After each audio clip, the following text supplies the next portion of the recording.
Sual belədir ki, namazda olarkən vəsvəsələr gələndə beyinə, onda əuzu billahi minəşşeytanirracim deyib sol tərəfə üfləmək olarmı?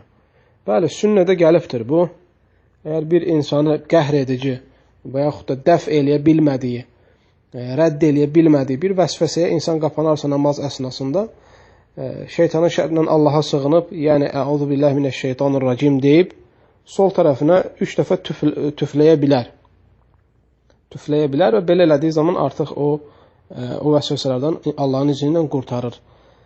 Lakin burada bir şey nəzərə almaq lazımdır ki, insan bunu adət halına salmamalıdır.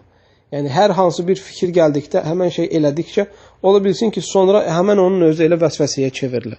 Lakin insan bəzən qəhr edici, dəf eləmədiyi və pis vəsvəsələr gəlir. Belə olduğu zaman, bəli, sünnədə bunun əsli var.